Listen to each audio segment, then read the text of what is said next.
le tutoriel pour coudre la robe Livia. Le patron Livia est une robe ou bien un corset avec un haut de corset fluide doté d'un col volanté et de manches volantes. Vous serez charmé par tous ces jolis détails, fronces, pinces à la poitrine, manches froncées, col volanté, dos nu. Le haut du top fluide et romantique contraste avec le bas de ce dernier à découpe qui est beaucoup plus structuré. Vous pouvez même opter pour deux tissus différents. En robe, elle est classe avec un esprit grand siècle et se marie parfaitement à des looks de ville très élégants. En corset, vous pouvez la porter avec une jupe pour un look très féminin et délicat, où vous pouvez contraster avec un bas type tailleur un peu large et des baskets. De nombreuses variations sont disponibles pour ce patron. On peut le coudre d'abord en robe avec un zip sur le côté, comme on va le faire nous. Deux variations existent pour cette robe, vous pouvez décider de la coudre en dos nu, c'est-à-dire sans rajouter de pièces au milieu dos pour couvrir, soit en dos couvert, c'est-à-dire en rajoutant une pièce au milieu dos pour couvrir. Même si vous ne mettez pas de dos nu à la robe, il est possible d'ajouter un laçage qui va venir resserrer la robe et bien mettre en valeur votre taille. Enfin, il est tout à fait possible de rallonger la jupe en jupe longue romantique. Et pour la version corset, le corset est pensé pour s'ouvrir comme un vrai corset, c'est-à-dire avec un laçage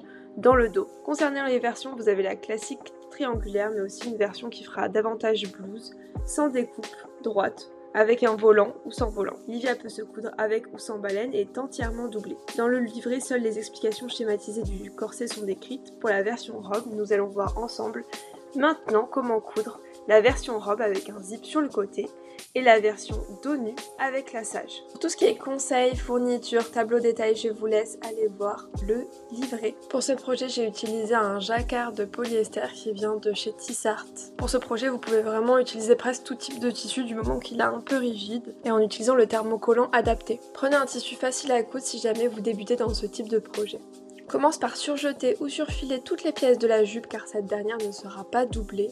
Le haut par contre sera doublé, donc pas la peine de surjeter les pièces.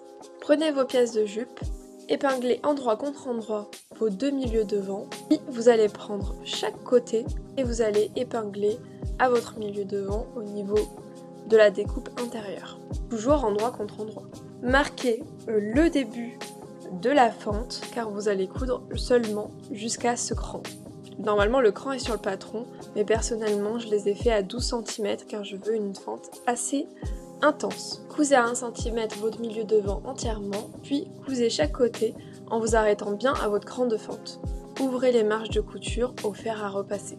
Lorsque vous allez repasser vos découpes où vous avez votre fente, vous allez vraiment préférer du coup la marge de couture et la rentrer vers l'intérieur. Au niveau de chaque fente, pliez sur votre ourlet endroit contre endroit afin de préférer les angles de chaque fente. Vous allez ensuite coudre ce pliage dans la prolongation de la fente, dans la longueur. Faites pareil de part et d'autre de chaque fente. Retournez sur l'endroit à l'aide d'un objet qui sera arrondi, mais qui ne risque pas de trouer votre tissu, et repassez chaque angle avec soin.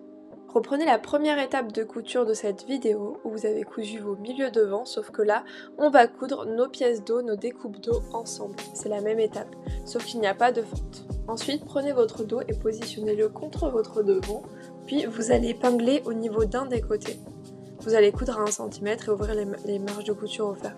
Ne cousez pas l'autre côté, qui sera laissé libre pour un zip. On va venir maintenant monter le buste. Faites bien attention en désépinglant les pièces et ne pas vous mélanger, ça peut être un peu délicat. On va venir préparer le devant principal. Pour cela, endroit contre endroit, épinglez vos milieux devant. Cousez à 1 cm et repassez en ouvrant les marges de couture. Mais moi je fais tout en même temps, donc je vais aussi épingler ma pièce côté devant à ma pièce milieu devant de chaque côté. Et je vais tout épingler, puis je vais passer au dos principal. Pareil, faites attention à ne pas vous mélanger entre votre pièce de dos, suivez l'écran et puis faites très attention au niveau de l'épinglage. Endroit contre endroit, épinglez votre pièce côté dos contre votre pièce milieu dos, cousez à 1 cm, repassez en rabattant les marges de couture vers le milieu dos et faites de même de l'autre côté et vous allez réaliser la même opération pour la doublure.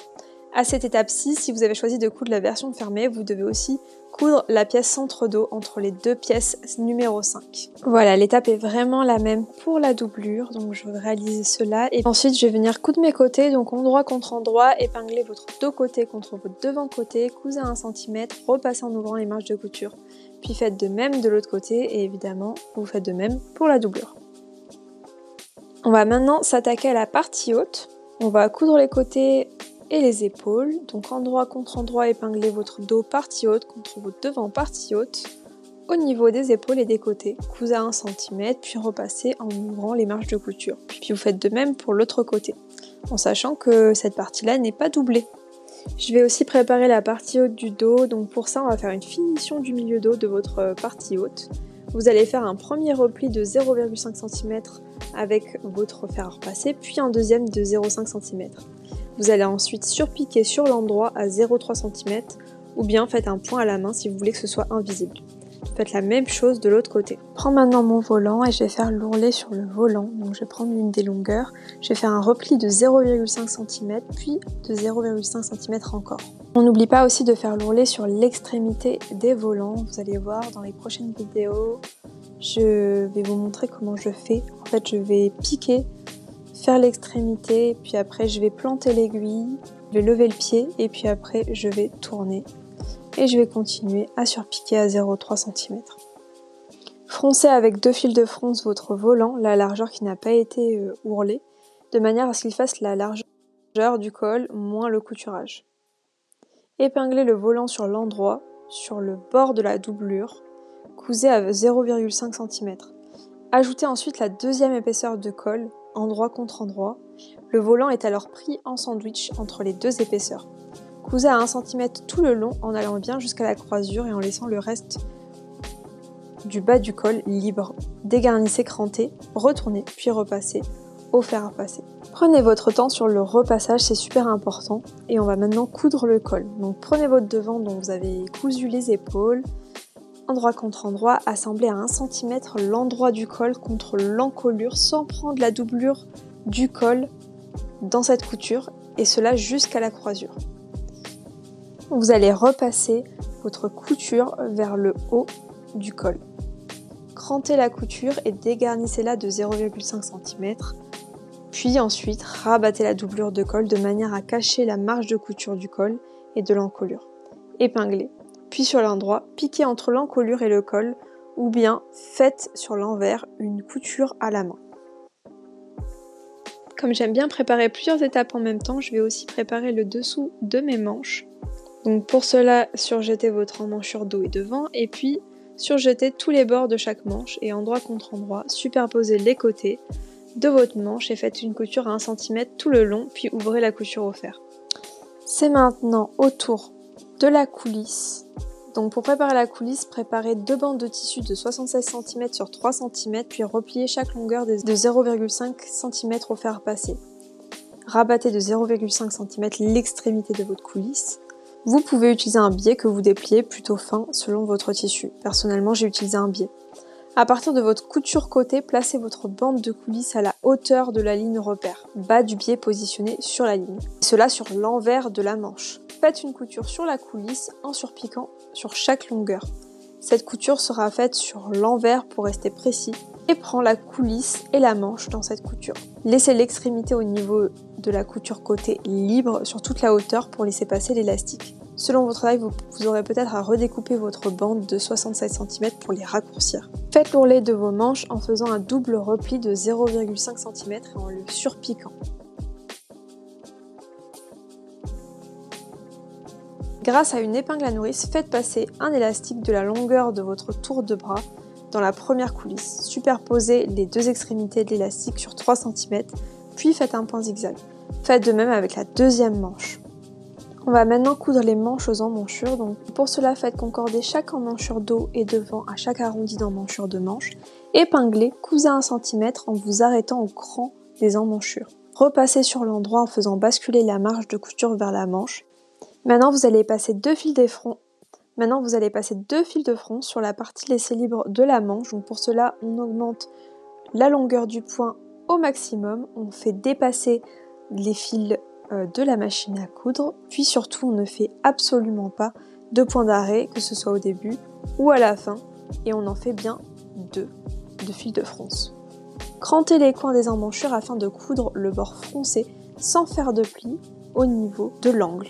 Froncez de manière harmonieuse tout le bord de la manche, puis endroit contre endroit, placez le bord de manche froncé contre l'emmanchure restée libre. Adaptez les fronces si nécessaire, épinglez, cousez à 1 cm en partant et en arrivant pile à la couture précédente. Prenez le temps de bien coudre vos fronces de manière à ce qu'elles soient harmonieuses.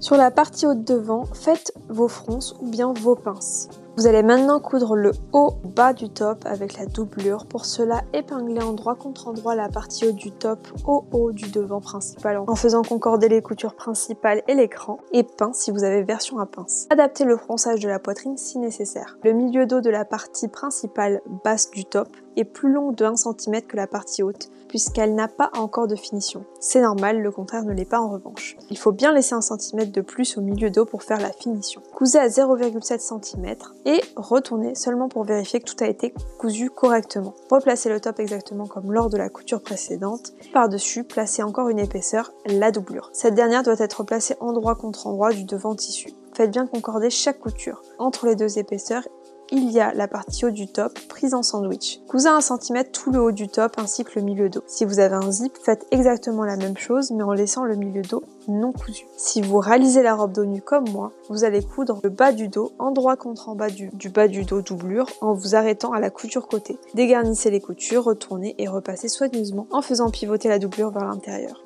Vous allez maintenant venir coudre votre jupe endroit contre endroit du top en prenant toutes les épaisseurs. Vous allez venir coudre à 1 cm, sauf que vous allez laisser libre le dos et vous arrêter au côté.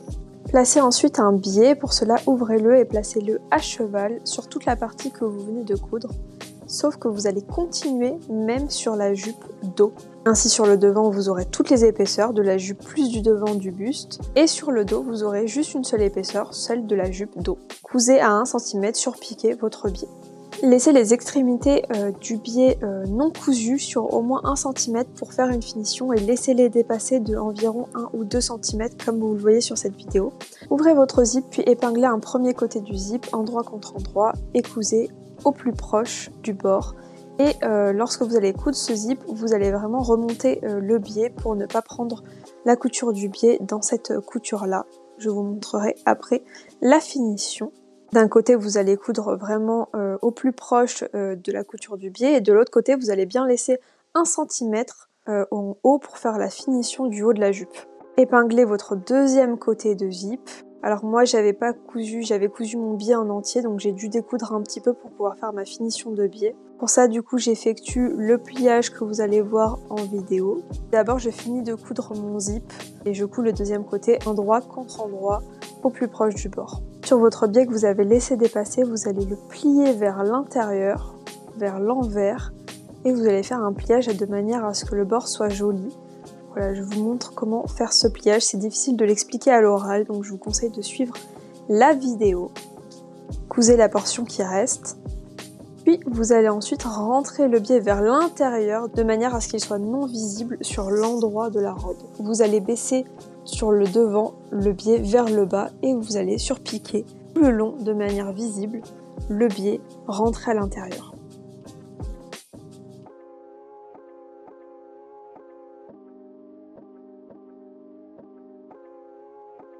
Voilà ce que ça donne. J'aurais aussi pu faire une couture à la main, donc libre à vous selon le tissu que vous avez choisi et les finitions que vous désirez. Vous pouvez aussi faire une couture à la main. Enfin, je n'ai pas terminé de coudre le côté sous le zip, donc je vais venir réunir mon côté devant et mon côté dos pour pouvoir faire ma couture côté. Et je vais épingler de manière vraiment à rejoindre la couture du zip.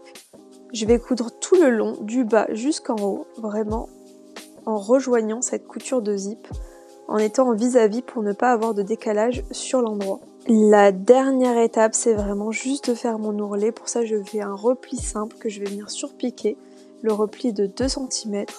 Je peux le surpiquer ou je peux aussi venir faire une couture à la main, c'est vous qui décidez. Et voilà, la robe est finie, elle est magnifique, rien que même non portée, c'est vraiment une œuvre d'art. Il y a 2 étapes qu'on n'a pas vues lors de ce montage. Il s'agit de la boutonnière qu'il faut faire pour pouvoir fermer le col et coudre le bouton, puis ensuite les œillets que vous pouvez remplacer par des boutonnières. Et voici le résultat porté, elle est vraiment trop jolie. N'hésitez pas à vous abonner pour d'autres tutoriels, je fais beaucoup de corsets, donc si vous aimez ça, vous êtes au bon endroit.